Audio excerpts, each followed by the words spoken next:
D'accord. Bonjour, je m'appelle Patrice. C'est une grande joie de témoigner de ce que Dieu a fait dans ma vie. Tout a commencé dans mon adolescence. J'étais quelqu'un de vide et d'insatisfait. À l'école, ce n'était pas mon point fort. Quand je rentrais de l'école, je prenais mon sac, je le jetais dans un coin et pendant des heures, j'écoutais du hard rock sans compter les sciences occultes que j'ai pratiquées. Tout ça a créé quelque chose de vide dans mon cœur. Par la suite, comme je n'ai pas réussi à l'école, je me suis donné dans le monde du sport. Et au bout de 6 mois, je suis devenu un athlète de haut niveau de l'athlétisme. Mais tout ça ne correspondait pas. J'étais toujours aussi vide, aussi seul. Par la suite, j'ai rencontré mon ami qui faisait aussi du sport à haut niveau dans le cyclisme. Et je viens, je lui dis Mario, salut, qu'est-ce que tu deviens? Il me dit c'est formidable, j'ai rencontré Jésus-Christ et je vais arrêter le sport. Et de là, je le regardais, je dis mais t'as un sacré problème. Non, lui il n'avait pas de problème, il avait quelque chose que moi je n'avais pas. La Bible dit je vous donne ma paix, je vous donne ma joie, je ne vous donne pas comme ce monde. Et il voyait que j'allais partir en colère et il m'a dit une chose qui allait changer le cours de ma vie. Il m'a dit Patrice, je prierai chaque jour pour toi. Et je suis parti, j'ai commencé à continuer ma vie. Et dans mon lieu de travail, je commençais à rencontrer des chrétiens qui me parlaient de Dieu. Et j'allais rencontrer en même temps ma future femme. Et elle était aussi en soif de rencontrer Dieu. Donc de là, je me suis dit, allez, on va aller dans une des réunions, on va faire plaisir. Et après, ça s'arrêtera.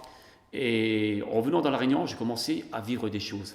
J'ai commencé à recevoir quelque chose. Et ce qui m'avait vraiment parlé, c'est que le pasteur ne connaissait pas ma vie. Et il avait sorti un verset biblique. À quoi sert de gagner toute la gloire du monde si tu perds ton âme? Et de là, je me suis remis en question. Je commençais à venir à l'église, je commençais à être bien. Mais peu de temps après, j'ai reçu un courrier à la maison comme quoi je devais faire mon service militaire. Et j'avais le privilège de rentrer dans l'élite de l'armée des sports. Mais ça allait venir l'année de mon cauchemar. Je suis arrivé là-bas, tout le monde connaissait ma réputation. J'ai posé mes 2 sacs, j'ai dit les gars, c'est la dernière année que je cours. J'ai rencontré Jésus en fin de compte, et c'est ma dernière année que je cours. Et les gars m'ont regardé de haut en bas, connaissaient ma réputation, ils m'ont dit tu t'es fait avoir, tu t'es fait embobiner, tu es rentré dans une secte. Et à un moment donné, j'ai craqué, j'ai dit Dieu, ce sera pour plus tard. Vous voyez ce geste? Mais qui connaît son lot de main?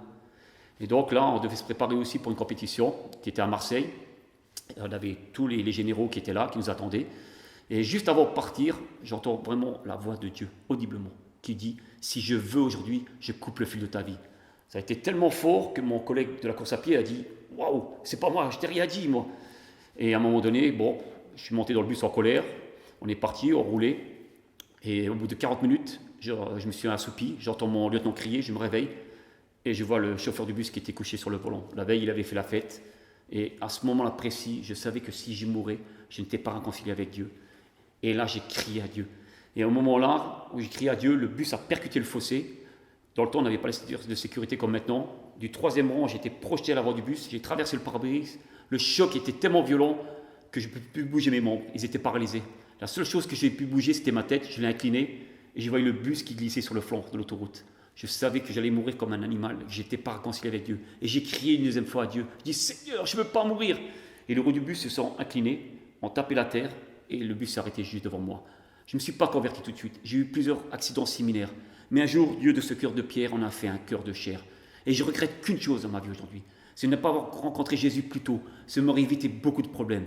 Et la deuxième que je veux vous dire, la Bible dit, invoque-moi et tu verras si je ne répondrai pas. Si vous êtes dans la maladie, si vous êtes dans la dépression, si vous avez des difficultés, invoquez-le et vous verrez. S'il a changé ma vie, il peut changer votre vie.